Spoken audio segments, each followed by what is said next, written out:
ایک کمال تک پہنچنے کے لیے چاہیے وہ اسے مہیا کرے، مہیا کرے۔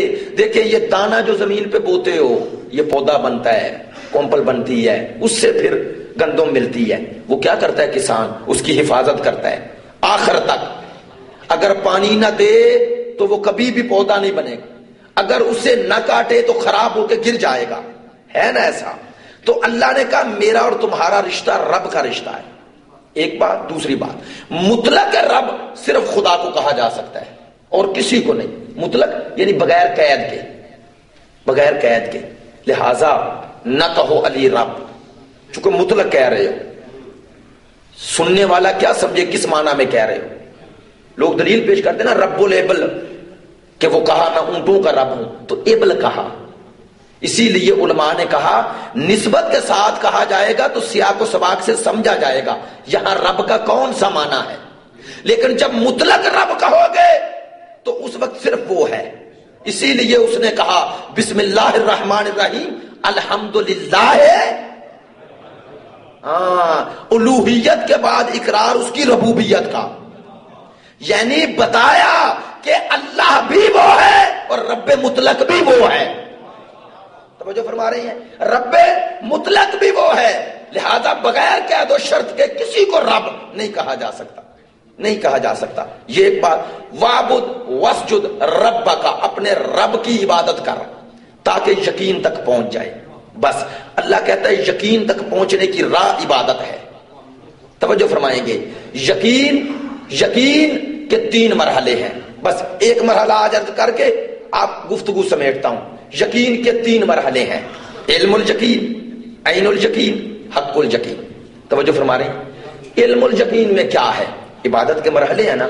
علم الیقین میں کیا ہے؟ علم الیقین میں آثار شے کے ہیں، اثر ہے، آپ کی ابھی مؤثر کی طرف نظر نہیں، آپ اثر کو دیکھ کر آپ کی عقل اس طرف جا رہی ہے کہ مؤثر ہے، آپ نے مؤثر کا مشاہدہ نہیں کیا۔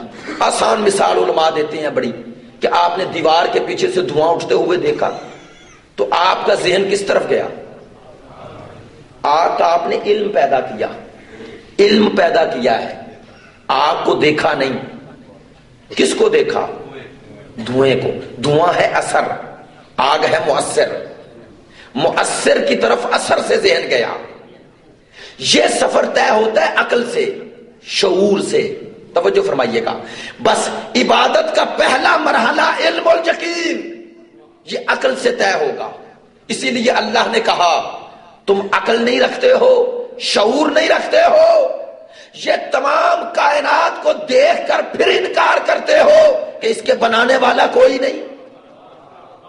اللہ کہتا ہے یہ اثار دیکھ رہے ہو اور مؤثر سے منہ موڑے ہوئے ہو۔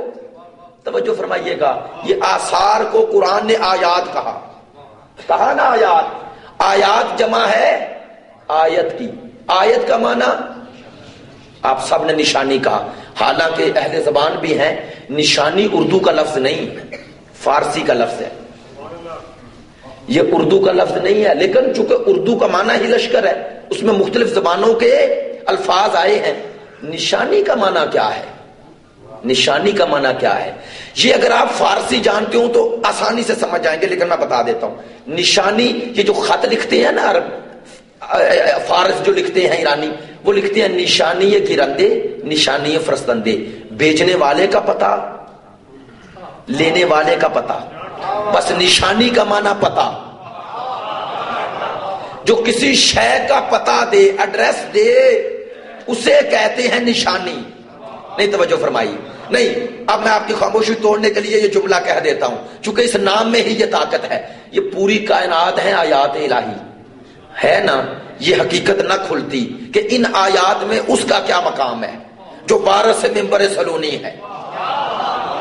پوچھنے والے نے پوچھ لیا مولا یہ پوری کائنات اللہ کی آیات ہیں؟ کہا ہاں۔ کہا ان آیات میں آپ کیا ہیں؟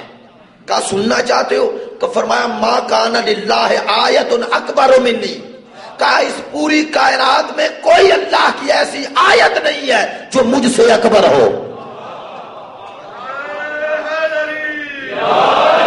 جو مجھ سے اکبر ہو۔ آیت اللہ جوادی عاملی کے بڑے پیارے جملے فرماتے ہیں میرے مولا نے کہا میں آیت اکبر کس کے مقابلے پہ؟ پوری کائنات کے مقابلے پہ.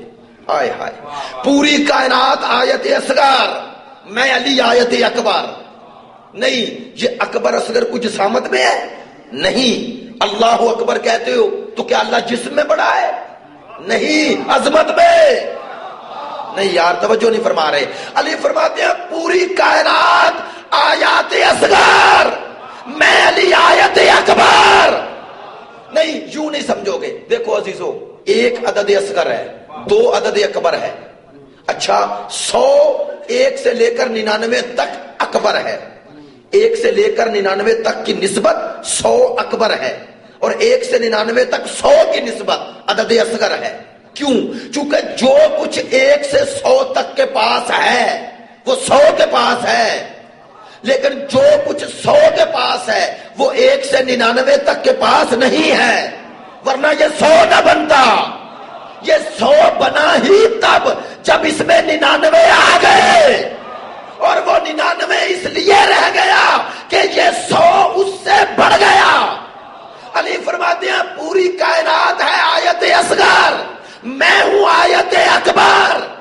یہ تب آیت اکبر بنیں گے جب یہ ثابت کر کے دیں کہ جو کچھ تحت الثری سے لے کر عرش اولا تک میں ہے، علی فرماتے ہیں وہ میرے وجود میں ملے گا، لیکن جو معرفت مجھ سے ملے گی وہ کسی سے نہیں ملے گی. میں آیت اکبر ہوں، یا میں آیت اکبر ہوں، میں آیت اکبر. یہ پوری کائنات ہے آیت اصغر. آیت کا معنی کیا ہے؟ میں نے کہا پتہ. اچھا، پتے کی دو طرفیں ہوتی ہے نا، ہوتی ہے یا نہیں؟ ایک ادھر ایک ادھر، ایک لینے والا ایک، یہ درمیان میں تو ایڈریس ہے نا، یہ تو خط ہے نا، یہ ادھر سے آ رہا ہے ادھر جا رہا ہے.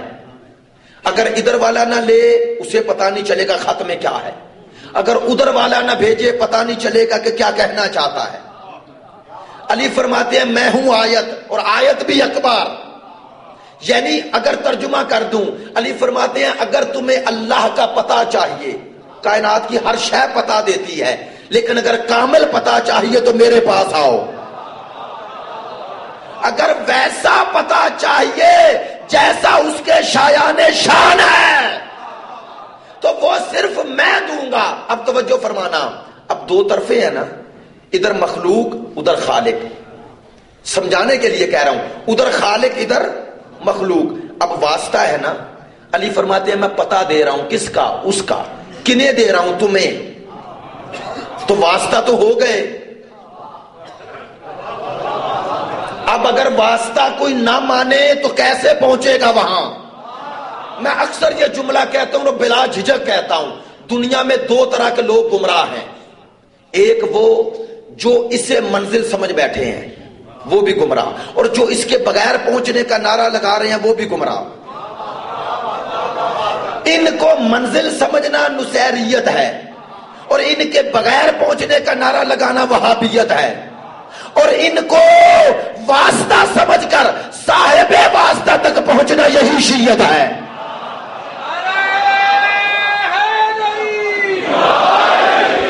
یہی شیعت ہے. نہ منزل اور نہ اس کے بغیر نہیں، ان کے بغیر بھی معرفت نہیں ممکن. اور یہ علم الیقین کی منزل